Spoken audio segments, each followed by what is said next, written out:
환율 480원. 사람들은 말합니다. IMF 때는 2,000원까지 갔잖아. 이게 뭐가 문제야?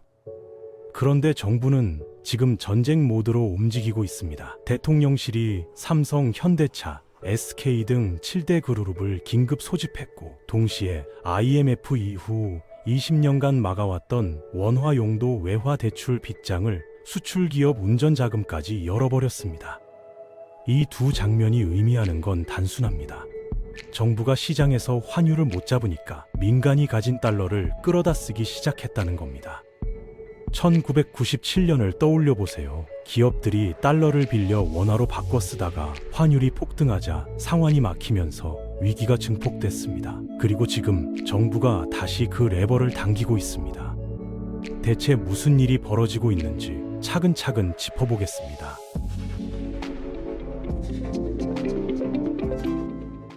일단 환율부터 봐야 하는데요. 2025년 들어서 원달러 환율은 1,400원대 위아래를 오가다가 4월이랑 최근 11월, 12월에는 1,470원에서 1,480원까지 여러 번 치고 올라갔습니다. 작년만 해도 1,370원에서 1,380원대였으니까 1년 사이에 원화 가치가 약 2% 정도 더 떨어진 셈이죠.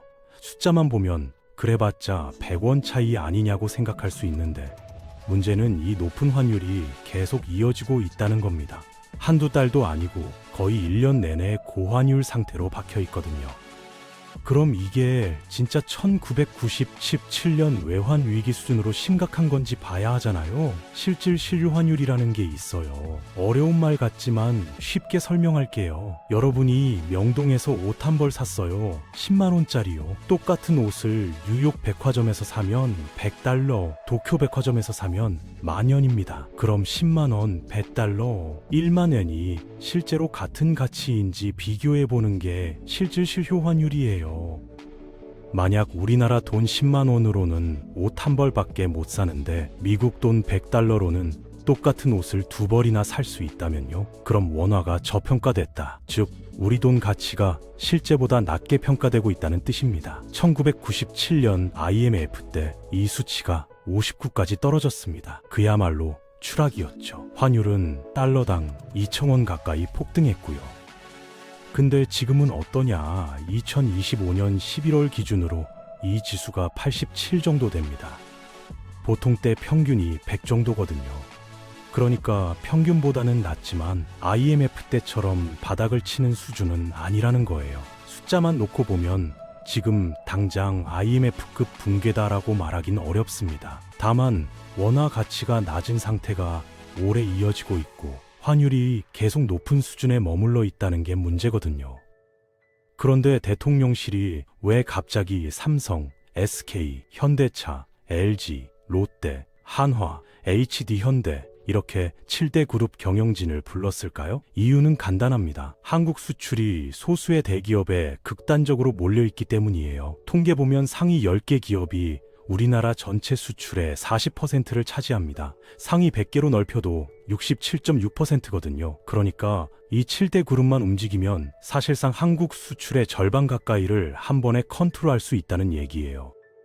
이 기업들은 해외 법인에 엄청난 달러를 쌓아놓고 있어요. 미국, 유럽, 중국의 공장이나 판매 법인 있잖아요. 거기서 번 돈을 근현지에 쌓아두는 겁니다. 그 규모가 어마어마해요. 정부 입장에서는 이들이 그 달러를 국내로 좀 가져와서 원화로 바꿔달라고 하면 시장의 달러 공급이 단번에 확 늘어나면서 환율을 안정시킬 수 있는 거죠.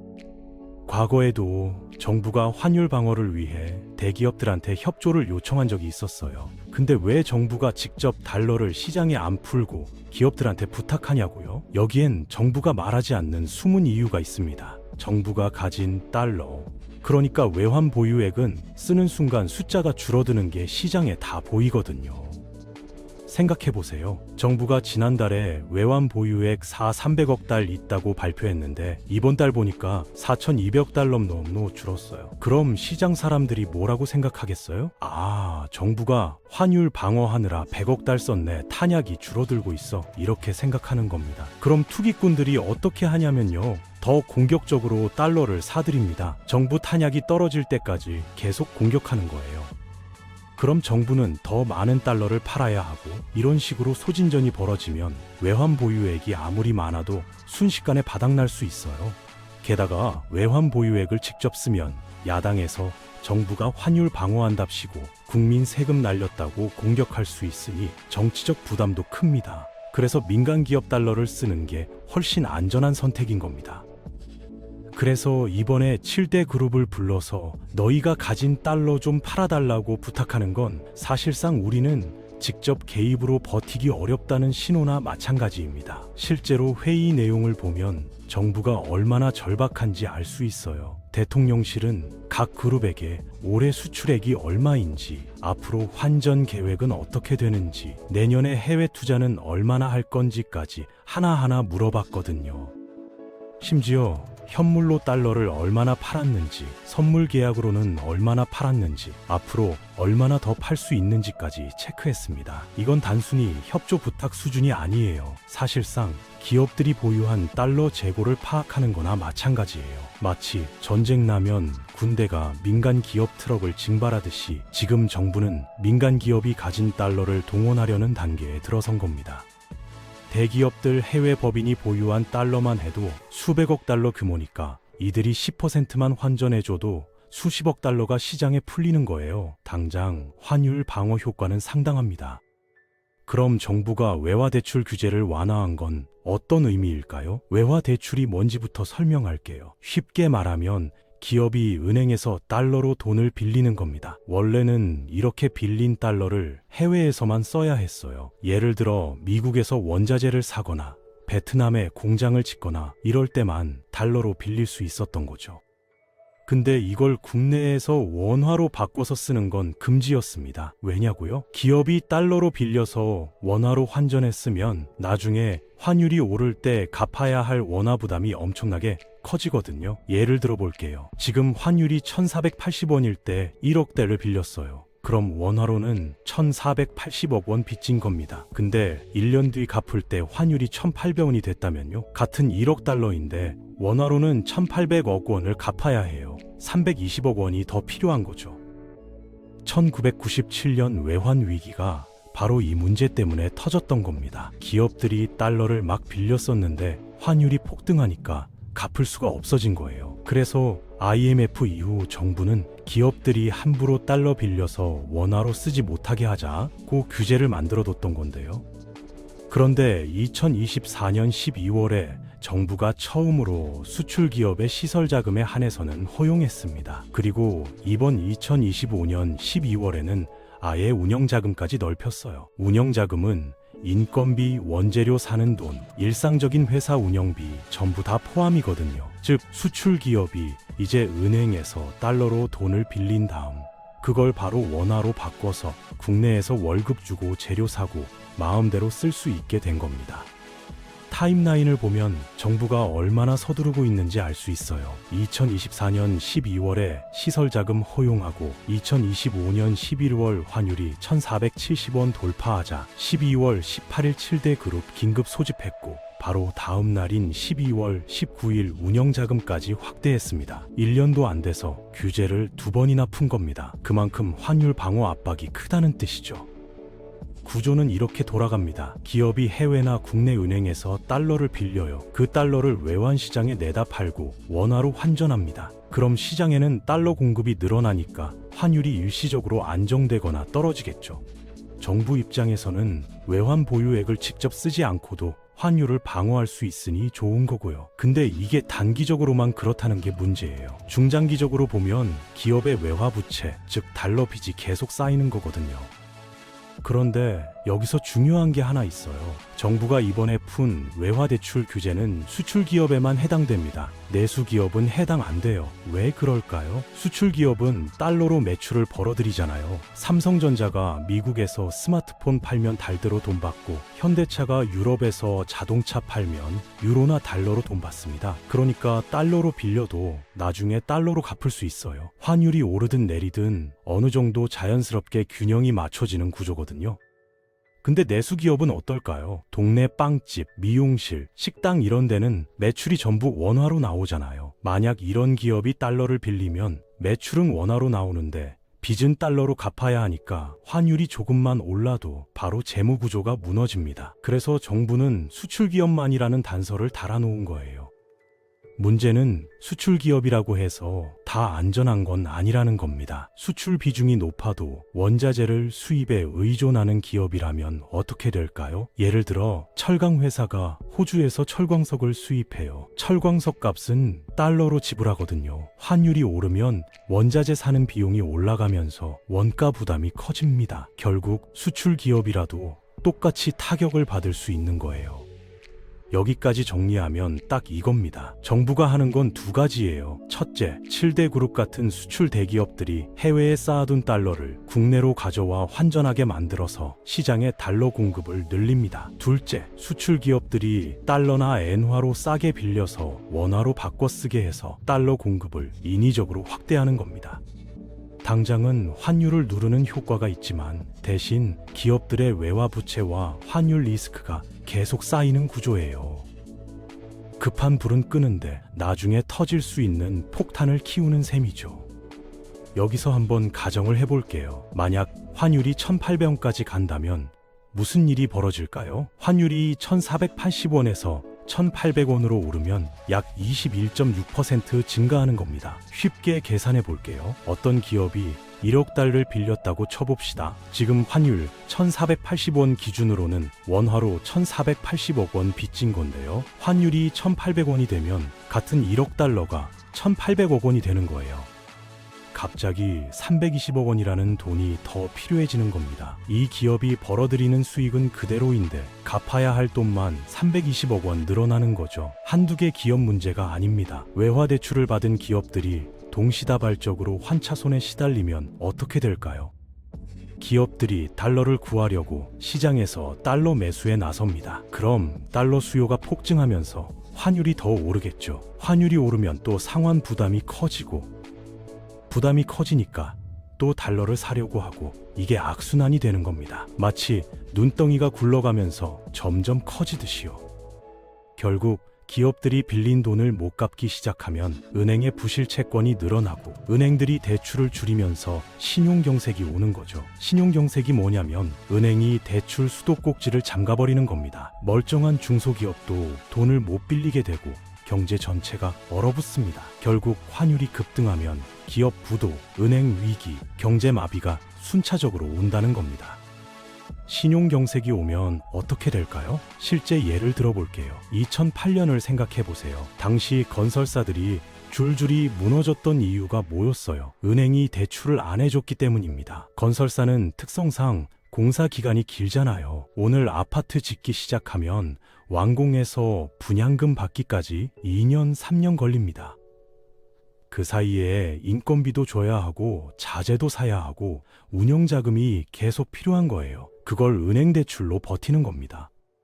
근데 은행이 어느 날 갑자기 너희 재무구조 불안하니까 대출 안 해줘 하면요. 공사는 절반 진행됐는데 자금이 끊겨버리는 거예요. 멀쩡히 공사 진행 중이던 회사도 현금이 없으니까 부도가 나는 겁니다. 이게 한두 곳이 아니라 연쇄적으로 일어나면 경제 전체가 얼어붙는 거죠.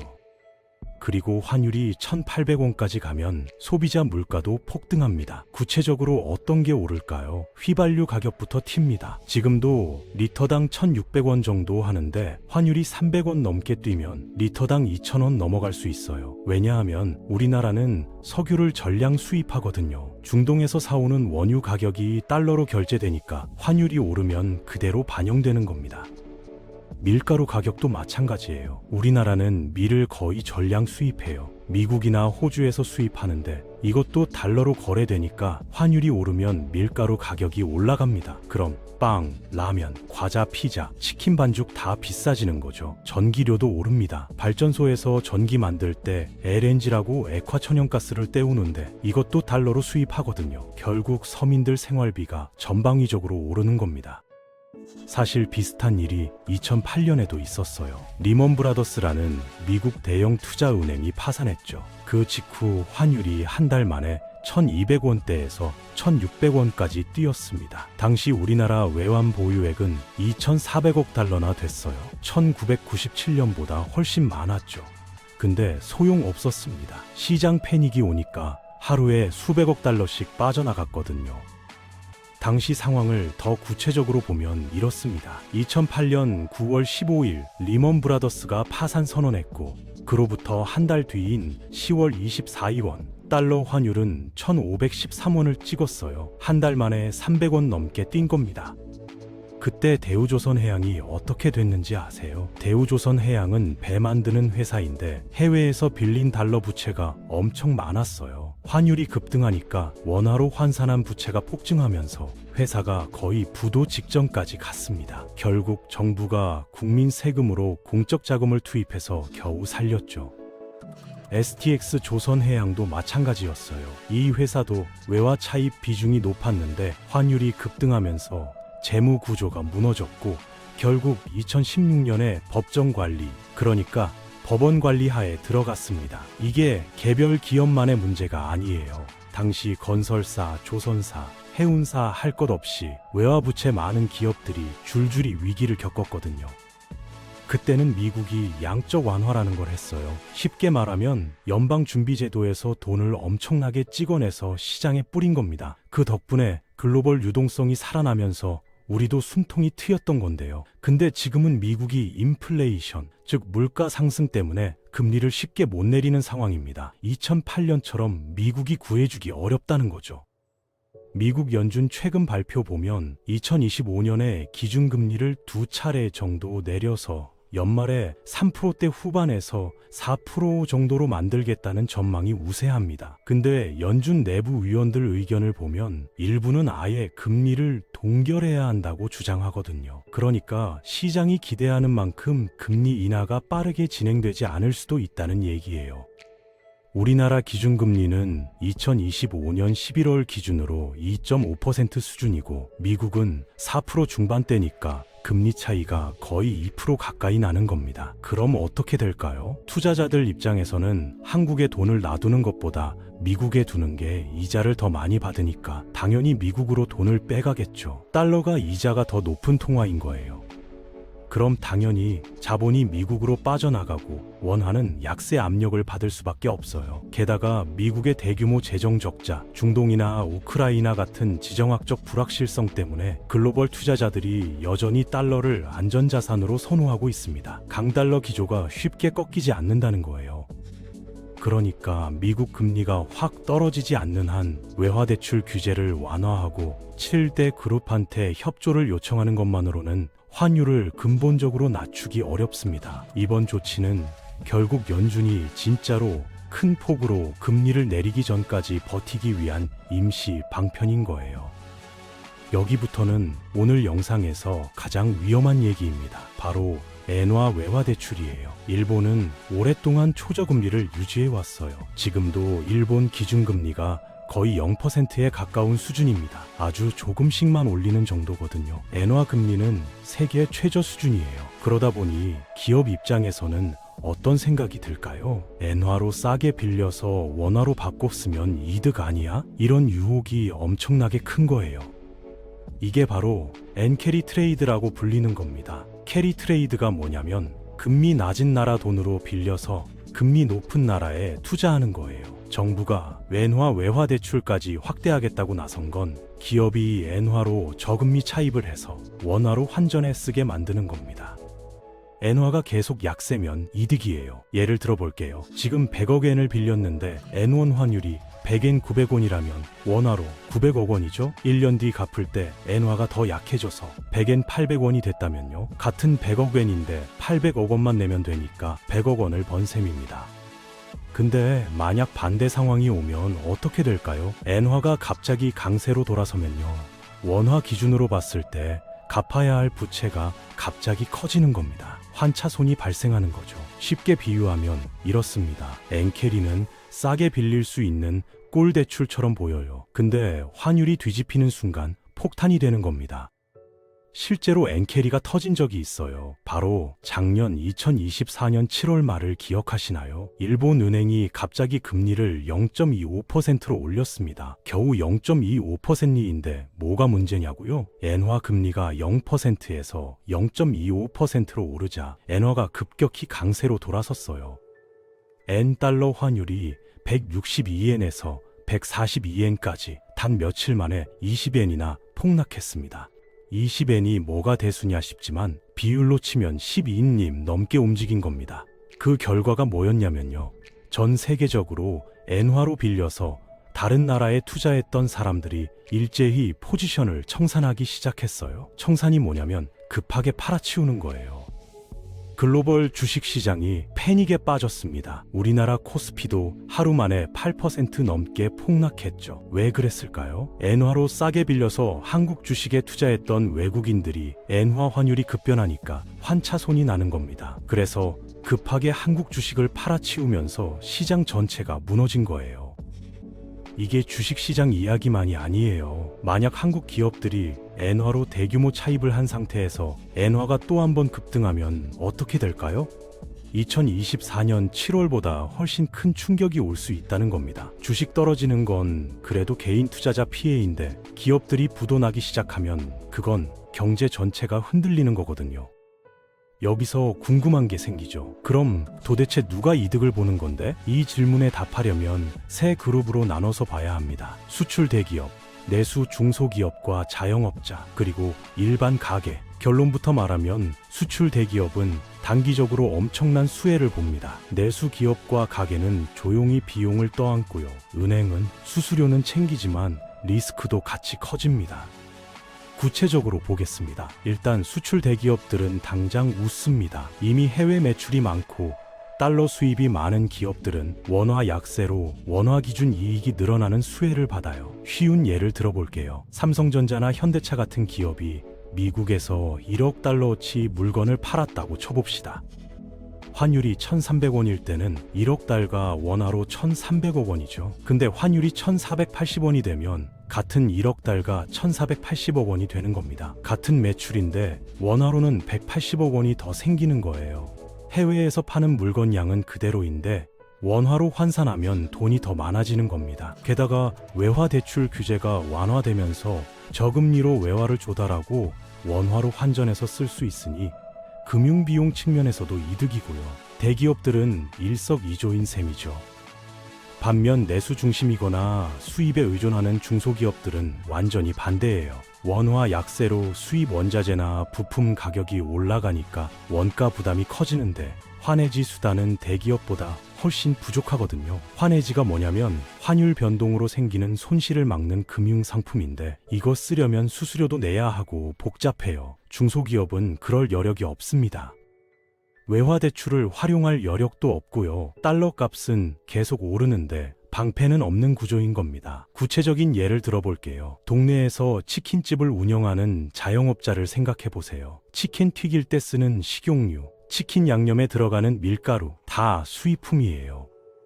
환율이 100원 오르면 이런 원자재 원가가 5%에서 10% 오릅니다. 근데 이걸 치킨 가격에 바로 반영할 수 있을까요? 치킨 한 마리 2만 원 하던 걸 갑자기 22,000원으로 올리면요? 손님들이 비싸다고 안 오거든요. 경쟁 치킨집은 가격 안 올렸는데 우리만 올리면 손님 빼앗기는 거예요. 결국 마진이 줄어들고 자영업자만 손해보는 구조가 되는 겁니다. 똑같이 일하는데 버는 돈은 줄어드는 거죠.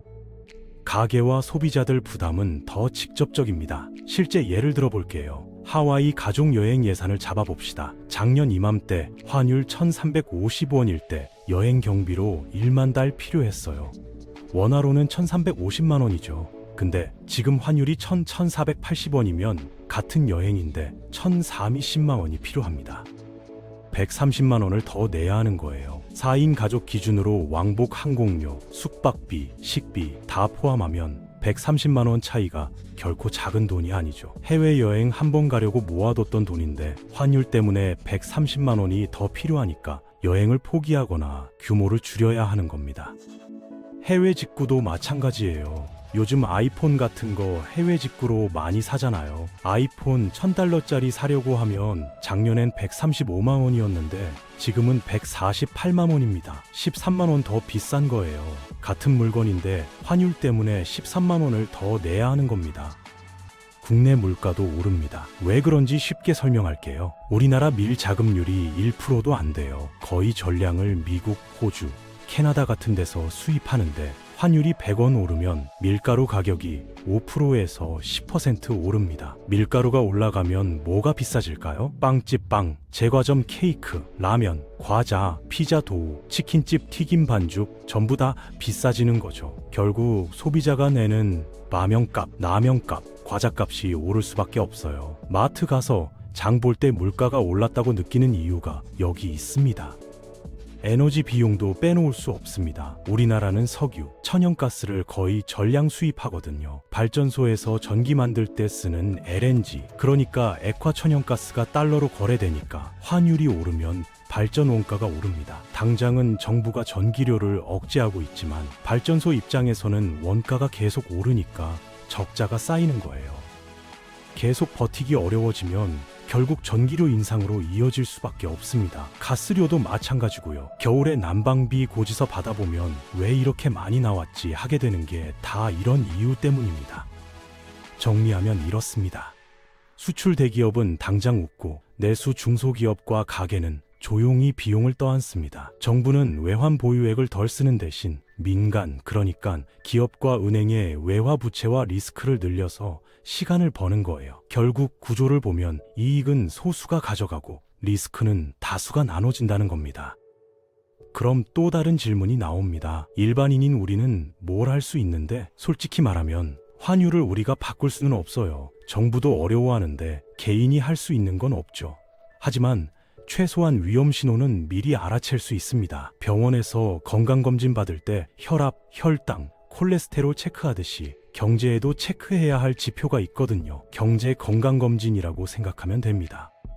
숫자는 딱 3가지만 보면 됩니다. 첫째, 원달러 환율이 1,500원을 돌파하는지 여부예요. 1,500원은 심리적 마지노선이거든요. 여기를 뚫으면 시장 심리가 급격히 악화될 수 있어요. 투자자들이 이제 진짜 심각하네 하면서 패닉에 빠지는 겁니다. 둘째, 외환 보유액 월간 증감입니다. 한국은행이 매달 초에 전월 외환 보유액을 발표하거든요. 예를 들어 1월 5일쯤 되면 작년 12월 외환 보유액이 얼마였는지 발표하는 시기예요. 이게 계속 감소하면, 그러니까 4,300억 달러에서 4,200억 달러로, 또 4,100억 달러 줄어들면 정부가 환율 방어하느라 달러를 계속 쓰고 있다는 뜻입니다. 감소가 이어지면 시장 심리가 흔들릴 수 있거든요. 참고로 2025년 11월 말 외환 보유액은 4,306.6억 달러로 전월 대비 증가했습니다. 지금은 괜찮지만 앞으로 감소 추세로 돌아서는지 체크해야 합니다. 셋째, 미국 연준 금리 결정입니다. FOMC 회의라고 미국 연방공개시장위원회 회의가 보통 6주에 한 번씩 열려요. 거기서 점도표라는 걸 발표하는데 앞으로 금리를 얼마나 올릴지 내릴지 계획을 보여주는 겁니다. 금리 인하 속도가 빨라지는지 느려지는지 체크하세요. 빨라지면 원화 약세 압력이 줄어들고 느려지면 압력이 커지는 거니까요.